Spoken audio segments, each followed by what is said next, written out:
Hello, namaste. Hi, everyone. Just thought it would be nice to give a little quick explanation of the name of this path. I know very few of you have really heard it unless you've been here a very long time, you know. But we do have a name, actually, of this path. The name of this path is the Vajra Nirvana Marg. Okay, let me say that one more time. The path name here is Vajra Nirvana Marg. Okay, so let me give a little bit of an explanation as to what that name is, what it means, what it represents. Okay, a Vajra, just a minute. Come on, Raji. There you go. There you go. There you go. A Vajra is a Sanskrit word, okay? And it means both thunderbolt and diamond, okay? It was additionally, it was a weapon that was used in battle, and it's also used in rituals as an object to symbolize the properties of a diamond that's indestructible, and thunderbolts, irresistible force, strength, power. Okay, so the reason that it's called Vajra, very diamond, because when one gets to realization, it's that diamond purity, that light beyond lights, that's transparent, is that beauty, that hard, it's a hard one, you know, it's not easy to get to realization. And just like the construction of a diamond, it takes a lot of years and a lot of pressure to make a diamond, okay? And also meaning thunderbolt. So that's a representation of the Kundalini energy. Okay, so Vajra, there's a very strong, powerful path. Okay, the Vajra, we are the living Vajras. Okay, we have that ability of that clarity of a pristine diamond. I'm not talking about one with all the inclusions. You start out maybe as a diamond with a lot of inclusions, but as one goes further and further on the path, those inclusions get eliminated, and one becomes that absolute pure pristine diamond clarity, seeing all the facets of everything for what it is. Okay, one experiences that Vajra, that thunderbolt, that lightning power, okay, of Kundalini, which also aids to go through all the levels and layers of consciousness to bring up all these things to be released, okay, to be passed through, to be understood, to be danced with, if you will, okay, all these energies that one comes to experience along the way. Okay, Nirvana. Nirvana, also sometimes called Nibbana. Nibbana, Nirvana. Okay, it's also a Sanskrit word that means literally blown out. Okay, as in an oil lamp, it's blown out. Again, this is what happens when one enters realization. That ego becomes blown out. All of the vasanas, all of the tendencies that are driving one become blown out. Okay, all the drama becomes blown out. One enters in that moment moksha, liberation. Okay, it's also Nibbana is synonymous with mukti, moksha, liberation. Okay, it's used in all Buddhism, it's used in Hinduism, Sikhs use it, many other traditions use the word nirvana, nibbana, etc.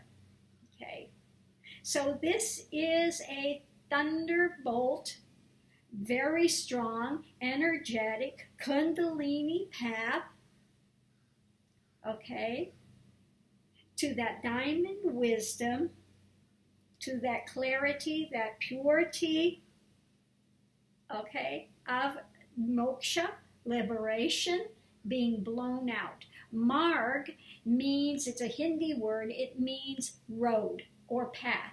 So this is the path to liberation through very strong modalities of Kundalini, okay? Also for those that are not ready to have the Kundalini awakenings, and they can happen on this path when there is that ongoing connection with Guru, it can awaken. You know, I don't want to tell anybody that it's not going to.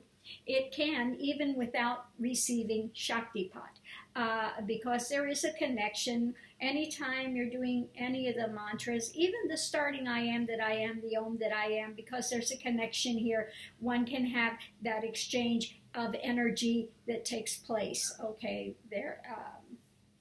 This is why when people who have been on this path for quite some time, they come into the presence of Guru, then what happens is they go into an altered state of consciousness. Things ramp up for them. Things start moving forward in their path. It can happen pretty rapidly. Okay, so that's why it's good if you can have what they call a darshan, the seeing of the Guru, once a year, whatever. It's good to have that. We used to have retreats, etc. We don't do that anymore because it's always difficult for people to find time, you know, to make a retreat, to do that. So we stopped doing retreats. It's a little difficult now. I was helping with one of the students with some of their business, so I was every day working. A little difficult to have people coming in for darshan, you know, when you're in a work environment. And then at home here, as you can see, I have my two little, I've got Raj, who was, his name was Raj Kumar, but he decided he doesn't want to be the prince, he's the king. So, okay, it's just Raj now. I've got Raj and Max. And as you can see, they have a tendency, if they hear somebody outside, they will just go crazy and bark. And, you know, so it's a little difficult to have people come to the home here because I have my two little barking beasts. So I'm trying to, you know, figure out a way that it would be beneficial to be able to provide darshan. I don't know if people are interested in even coming for a once-a-year thing or not. Again, you know, this path has been done mainly, for the most part, online for people so that you can be here. You can tune in at your leisure during your time. So I wanted to try to make it available this way rather than having a physical ashram. Okay. So that's why this path has always been pretty much online. Again. So I'm going to leave this here. I hope that's helped you to understand what this path is, what the name of it is, what it represents, what we do here. Okay? So again, for those that don't know me, they watched a couple of videos, internet trolls, for all you little trolls out there that want to see there's a white woman sitting there and talking, you know, and what can she know? You know, again, I have been a guru, traditional guru, for the last 17 years.